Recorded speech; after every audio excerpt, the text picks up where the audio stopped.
Yankee Candle has many innovative products. Our product sales are relatively high risk in the sense that they can experience substantial variability during seasonal changes or during holidays.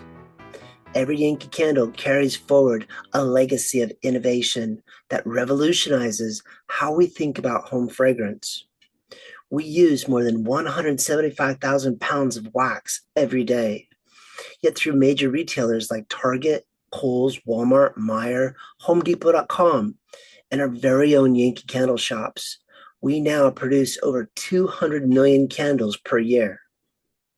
While the main headquarters is still located in South Deerfield, Massachusetts, we only have one manufacturing plant.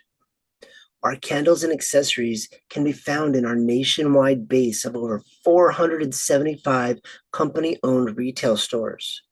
Not only do we make and sell the candles, but we also distribute them to other companies globally, omitting the need for storage and a middleman. As with any other business, our cost and service metrics are monitored closely. The price per barrel of gasoline, for instance, eats away at our bottom line, as many of our products are petroleum-based. Amidst our raw materials expenses, manufacturing, and utilities, Yankee Candle's master perfumers work with a palette of over 2,000 individual scent components to create each signature fragrance. By using diverse target audience demographics, Yankee Candle strategically situates its stores in malls and in high-traffic areas. We use tactical email marketing campaigns, personalized advertising. We also curate relationships with influential social media personalities and make use of storytelling marketing. Our greatest asset is the AOV, average order value, with the highest revenue in the category at just about 1.3 billion from HomeDepot.com, with a conversion rate of 3.44% and an average order value of $677. We also rely heavily on our quarterly pro forma financial statements, such as cash flow and income statements. Our supply chain is very market sensitive, with China being one of the most intensive customers. If watermelon citrus easy melt cups is demanded, we respond with watermelon citrus easy melt cups. We cannot easily sell what isn't in fashion by these exacting customers.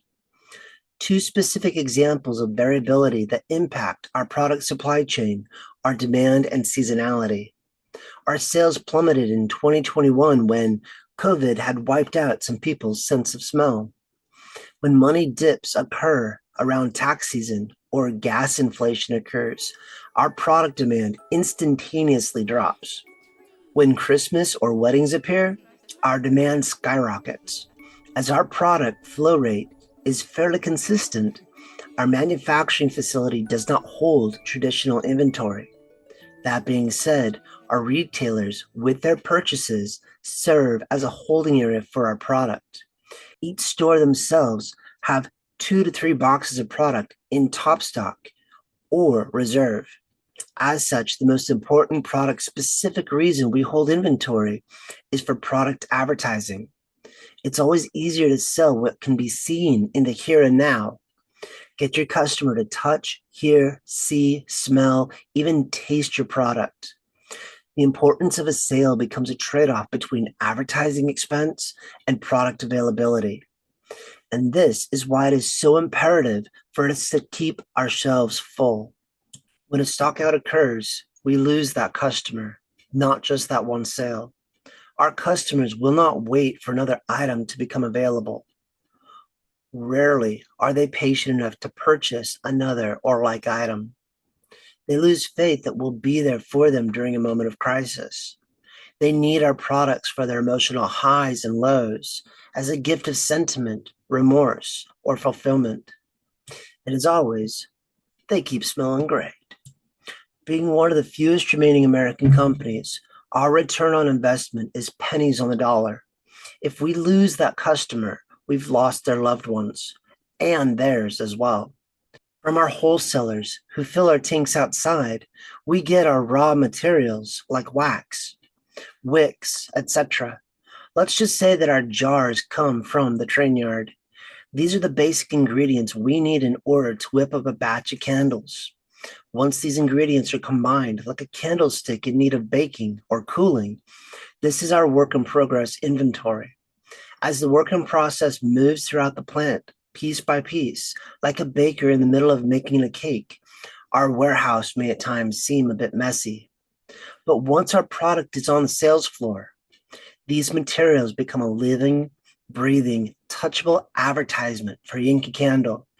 Our soy, petroleum, beeswax, and shiny jars of materials are now a fully functional, finished piece of beauty. The main contributors we think about when looking at inventory revolve around cost and safety. Is our work environment safe? If yes, then we look to inventory.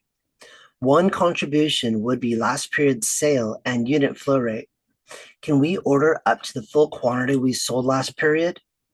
Another is holding costs. How long before the units sell through? And when are they going to be discounted? Our Yankee candles have a shelf life of around 3 to 5 years due to the fact that many are made using paraffin wax. However, products have an inventory holding cost, and it's huge.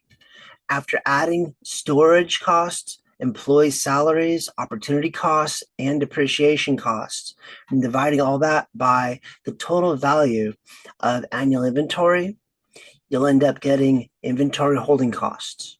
Or base it per unit, there's a cost H for each period a unit spends in inventory. Inventory on order, IO, inventory on hand, IH, and lead time, L. Deriving a formula like holding costs per unit equals H times the quantity IO plus IH, all over the mean number of units sold per time allotted. Every single item we sell has a holding cost that can be calculated. As far as a single supply chain strategy for transportation, the company maintains its own railway spur here in Whately, just to receive deliveries. Trains, planes, FedEx, and consumers, we use them all. To get our product from Massachusetts to, say, Washington State, for example, it so happens that the USPS, United Postal Service, is the cheapest route. But when we receive our raw material, way of train happens to be the cheapest. Customers coming to our storefront here in Whately is by far the cheapest method yet. Our goal of the economic order quantity, or EOQ model, is to minimize our combination of ordering and holding costs per unit of time. The more quickly we sell, the shorter the period it spends on the shelf. We need to find that sweet spot between holding cost to quantity ordered, often depicted as the square root of 2 times the order cost times demand divided by the holding cost per unit. Our vendors and online retailers purchase our product in bulk. As such, they earn up to an 8% commission by selling Yankee candles. To aid in inventory turnover, our products have a timed selling period. Once elapsed, the product enters a markdown phase. To reduce this markdown phase and to anticipate product pull, mass quantity purchases receive a large quantity discount. You'll see this with Lowe's Lumber and Walmart Diet Pepsi or Coke. Yankee Candle products are time and heat sensitive as well. Unit flow rate is vital. For product pooling and availability, our retail outlets serve as an intermediate storage. Yes, the products have been bought and paid for by the business customers. However, there is a time variance between their selling out and our distribution. The business customers serve as both our holding cost, our consumer, and our capacity buffer. Having a retail chain as a buffer to prevent any fluctuation in demand enables Yankee Candle to have a real-time market response. When a purchase order is placed by them to us and it exceeds our ability, we now have X amount of units nationwide that we can recall or buy back.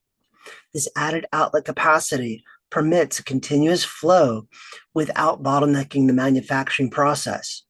It normalizes the demand spikes for us. While much of our product is pre-made, we at select locations offer delayed differentiation with our mix and match candles. This appeal is more of a fun and games approach, but it does help offset overages of production, serving as a way to recycle our colored waxes and providing customers with custom-built candles. Products can still be served with an unknown demand curve.